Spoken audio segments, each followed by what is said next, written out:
नमस्कार बच्चों, मैं Harendra Kumar, 10th class exercise 7.2।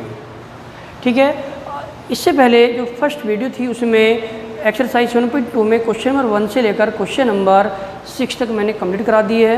आज मैं क्वेश्चन नंबर 7 को लेकर उपस्थित हुआ हूँ। सही बच्चे इस क्वेश्चन को अच्छी तरह से समझे और इसे नोटबुक में नोट करें। ठीक है, तो जो क्वेश्चन नंबर 7 दिया हुआ है, बिंदु ए के निर्देशांक ज्ञात कीजिए जहां ए बी वृत्त का व्यास है जिसका केंद्र 2 और -3 तथा बी के जो निर्देशांक है वो 1 और 4 दिया हुआ है। ठीक है, एक सबसे पहले इसमें हमने कि वृत्त खींच लिया, तो वृत्त का जो ए बी क्या है, वृत्त का व्यास है। तो ए बिंदु हमने क्या मान लिया, ए और बी बिंदु 1 और 4 दिया हुआ है।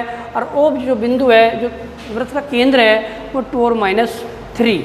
तो माना बिंदु ए के जो निर्देशांक है ए और बी। ठीक, तो हमें इसमें ए और बी का मान ज्ञात करना है। तो सबसे पहले मध्य बिंदु, अब देखो जो मध्य बिंदु निकालने का जो सूत्र है x1 + x2/2 और y1 + y2/2। तो इसमें x वाला पद ज्ञात करने के लिए x1 + x2/2। तो हमारे पास x1 ये तो जाएगा x1, ये y1, x का मान कितना है 2, x1 बराबर कितना है a, x2 का मान कितना 1 बटे में ये 2। अब इसी तरह से ये जाएगा a + 1 = 4, तो a बराबर 4 - 1, तो a का मान कितना जाएगा 3। इसी तरह से y, तो y बराबर y1 + y2/2, तो y का मान कितना है -3, y1 b और y2 4 बटे में 2। अब इसकी गुना करो तो b + 4 -3 की 2 में मल्टीप्लाई करने पर कितना हो जाएगा -6। तो ये हो जाएगा b बराबर -6 - 4, तो b का मान कितना हो जाएगा इसमें 10। ठीक है, तो इस तरह से हम इसमें ये जो बिंदु ए है, तो बिंदु ए के जो निर्देशांक है,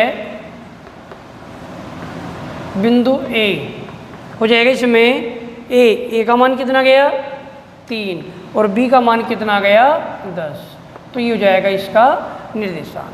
ठीक है बच्चों, अब जैसे कि हमें उत्तर की जांच करनी है, ए बराबर 3 और ये कितना 4 को 2 से भाग कर दो, कितना आ जाएगा 2 आ जाएगा। इसी तरह से बी का मान है कितना -10 और ये कितना 4, तो 6 को 2 से डिवाइड कर दो तो -3। तो हमारा जो आंसर है वो बिल्कुल राइट है। अब इसी तरह से क्वेश्चन नंबर 8।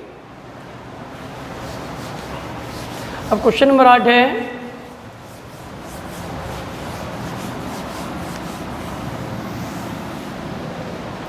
क्वेश्चन नंबर 8, यदि ए और बी क्रम से -2 और 2 - 4 हो तो बिंदु P के निर्देशांक ज्ञात कीजिए ताकि ए P बराबर 3/7 ए बी के, तो P रेखाखंड ए बी पर स्थित है। तो इसमें जो क्वेश्चन नंबर 8 दिया हुआ है, इसमें एक रेखाखंड है ए पी, ये ए और ये बी। ठीक है, तो इसमें जो ए है बिंदु, ये तो दे दिया 2 और -2, बी 2 - 4, तो ए और बी बिंदु हमें दिए हुए हैं।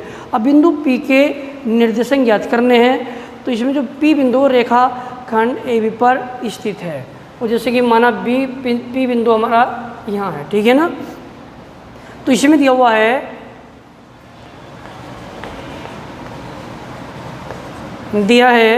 ए पी बराबर 3/7 ए बी के। ठीक है, तो ए पी का मान बराबर 3/7 ए बी के, तो ए बी ये टोटल हो जाएगी और ए पी का मान ये, तो इसमें 3 और 7 है। ए पी का मान कितना हो जाएगा 3, ये तो यहाँ से तक की दूरी कितनी हो गई 3, और टोटल ए बी बराबर कितना है इसमें 7 है। ए बी टोटल जो ए बी की लंबाई वो कितनी है 7, तो पी बी की जो लंबाई कितनी हो जाएगी इसमें 4, तो ये वाला भाग 3 और ये वाला भाग कितना हो जाएगा इसमें 4।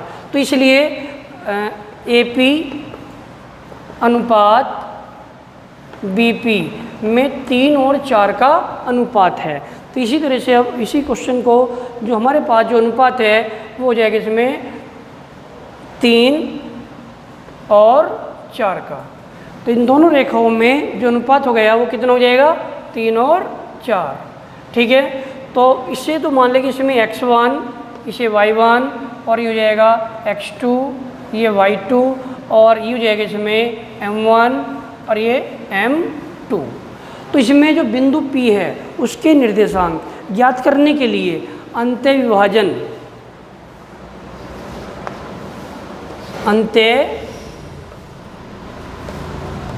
विभाजन P के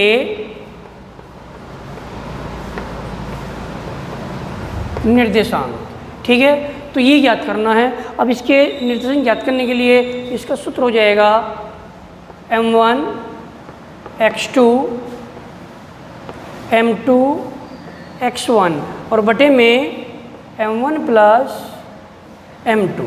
इसी तरह से m1 y2 m2 y1 और बटे में m1 प्लस m2। तो ये अंतिम विभाजन निकालने का सूत्र हो गया। अब हमारे पास जो ये मान दिए हुए वो मान इसमें रख देने हैं। m1 का मान कितना है 3, x2 का मान कितना है 2, m2 का मान कितना है 4 और x1 का मान है -2।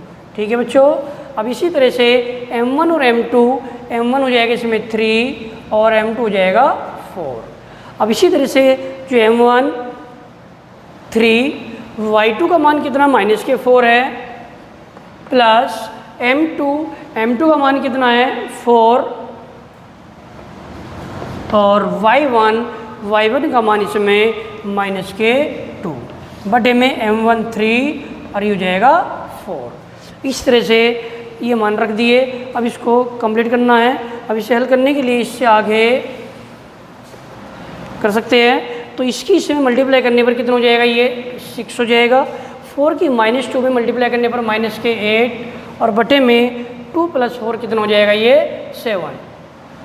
ठीक है, अब इसी तरह से ये -12 और इसकी से मल्टीप्लाई करने पर -8 और बटे में 7। अब इससे लेस कर दो, कितना जाएगा -2/7 और ये हो जाएगा -20/7। ठीक है, तो इस तरह से हम बिंदु P के जो निर्देशांक है वो ज्ञात कर सकते हैं। ठीक है,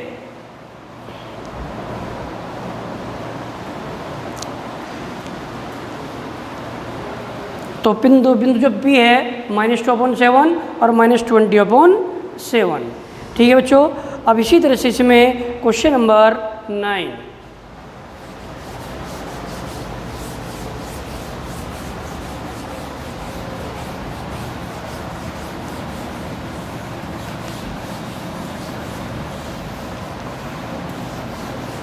क्वेश्चन नंबर 9 में बिंदु A और B,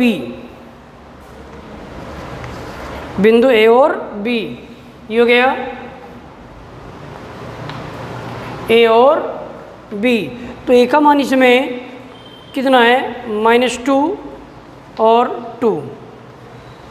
ठीक है, और B के मान हो जाएगी इसमें 2 और 8। ठीक, अब इसमें क्या काम करना है, AB को 4 बराबर भागों में विभाजित करना है। करने वाले बिंदु के निर्देशांक ज्ञात करने हैं।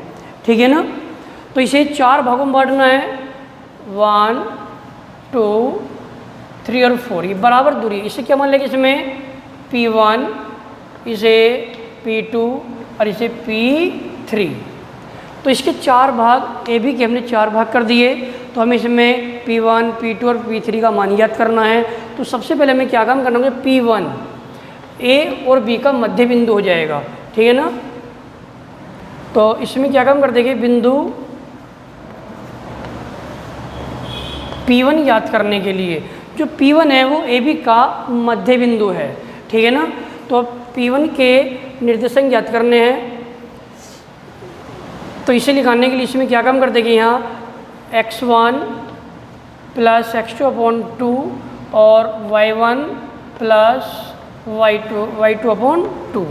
तो बिंदु P ए और बी का मध्य बिंदु, जो बिंदु ए है -2 2 और जो बी बिंदु है 2 और 8। तो इसमें ये तो जाएगा x1, ये y1, ये x2 और ये y2। तो इसी तरह से अब इसमें P1 बराबर x1 कितना हो जाएगा -k2, x2 कितना है +k2 बटे में 2। इसी तरह से y1, तो y1 कितना है 2 और y2 कितना दिया हुआ है इसमें 8। तो ये जाएगा तो 0/2 और ये 10/2, 2 ये तो 0 और ये कितना हो जाएगा 5। तो हमारे पास जो P1 है, P1 कितना आ जाएगा 0 और 5। तो इस तरह से हम P1 का मान ज्ञात कर सकते हैं। अब P2 ए और P1 का मध्य बिंदु है, तो इसमें क्या काम करेंगे, बिंदु ए -2 2 और P1 कितना इसमें 0 और 5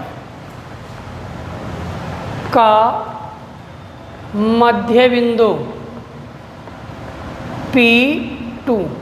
तो ये x1, ये y1, ये x2 और ये y2, x1 plus x2/2, y1 plus y2/2।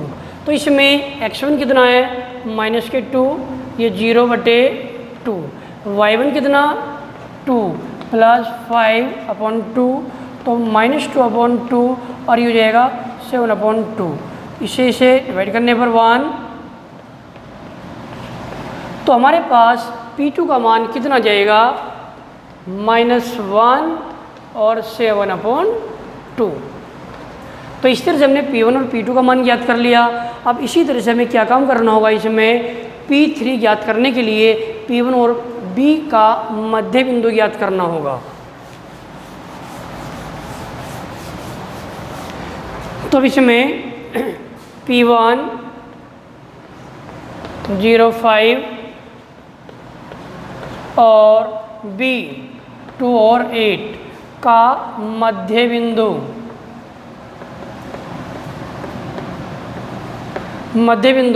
P3।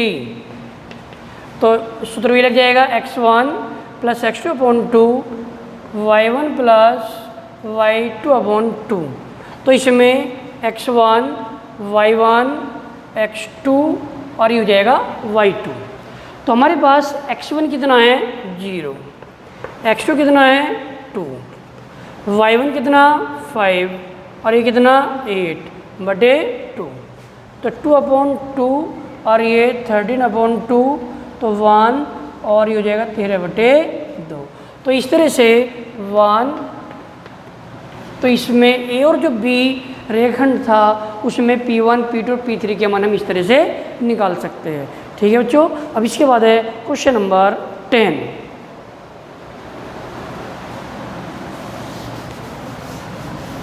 Question number 10 में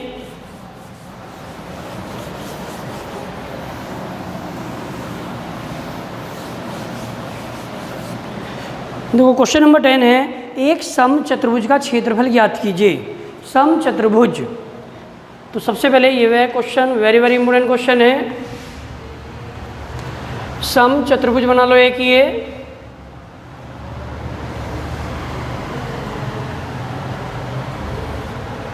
समचतुर्भुज है, इसे ए मान लिया, इसे बी, इसे सी और इसे डी। तो इसमें जो इनके शीर्ष है वो 3 0 4 5 और ये -1 और 4 है और ये -2 और -1। तो हमें क्या काम करना है, समचतुर्भुज का क्षेत्रफल ज्ञात करना है। तो समचतुर्भुज का क्षेत्रफल ज्ञात करने के लिए हमें सबसे पहले इसमें क्या काम करना होगा, तो इसके जो विकर्ण दिए हुए हैं AC और BD, इनकी लंबाई ज्ञात करनी है। ठीक है ना। तो AC ज्ञात करने के लिए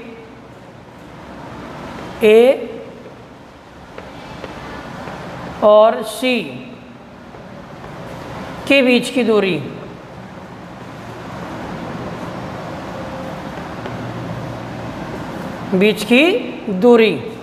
तो ए सी ये हो जाएगा अंडर रूट, ये तो हो जाएगा x1, ये y1, ये x2 और ये y2। ठीक है, तो दो बिंदु के बीच की दूरी याद करने का जो सूत्र है वो है x1 माइनस x2 का whole square plus y1 minus y2 का होल स्क्वायर। तो x1 कितना है 3, x2 कितना है माइनस के 1, तो ये भी माइनस और ये माइनस, तो माइनस माइनस किसको हो जाएगा प्लस।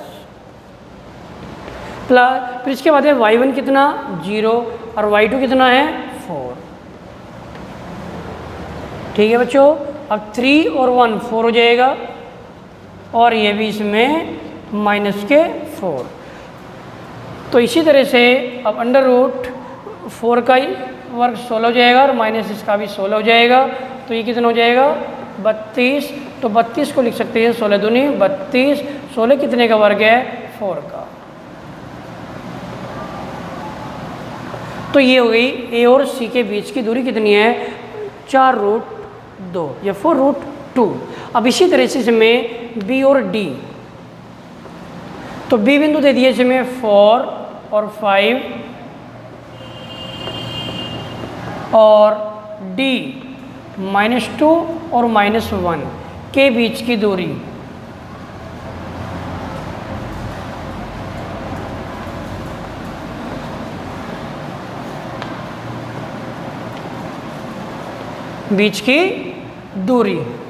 ठीक है। अब इसमें दो बिंदु दिए, इनके बीच की दूरी याद करनी है, तो इसमें क्या काम कर सकते हैं, तो ये तो जाएगा x1, ये y1, ये x2 और ये y2। तो बी डी बराबर अंडर रूट x1 x2 का whole square plus y1 minus y2 का होल स्क्वायर। तो x1 कितना है 4 माइनस और फिर x2 भी माइनस है, तो माइनस माइनस ये प्लस y1 कितना है 5 और माइनस और y2 का मान भी कितना है इसमें माइनस ही है, तो माइनस माइनस ये प्लस। तो इसमें ये कितना हो जाएगा 6 हो जाएगा और ये भी 6। तो 6 का वर्ग 36 हो जाएगा और ये भी 36, तो 36 हो जाएगा 72 और 72 को क्या लिख सकते हैं यहाँ 36 गुना 2, तो ये 6√2 मात्रक। ठीक है ना। तो अब हमारे पास जो AC है वो तो आ गया 4√2 मात्रक और BD आ गया 6√2 मात्रक। ठीक है ना। अब हमें क्या काम करना है, इसका क्षेत्रफल याद करना है। तो समचतुर्भुज का क्षेत्रफल, समचतुर्भुज का क्षेत्रफल याद करने के लिए एक सूत्र है,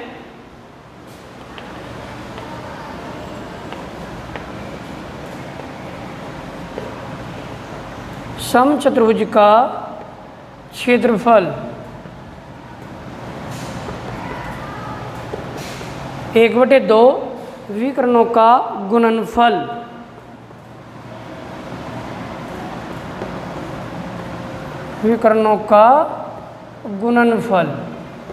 ठीक है।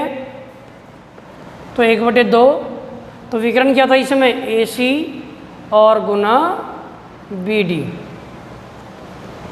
तो AC का मान कितना है, AC का मान आ गया 4√2 और इसका गया 6√2। ठीक है। तो इसमें 4 की 6 में 6 × 24 और √2 की √2 में गुना करने पर 2 आ जाएगा, 2 से 2 कट जाएगा, तो कितना आ जाएगा 24। ठीक है। तो क्षेत्रफल है वर्ग मात्रक। जो समचतुर्भुज है इसका क्षेत्रफल कितना आ जाएगा 24 वर्ग मात्रक। ठीक है बच्चों, ये एक्सरसाइज आपकी कंप्लीट। सही बच्चे इसको अच्छी तरह से अपने फेयर रजिस्टर में कंप्लीट कर लेना। ठीक है। Thank you.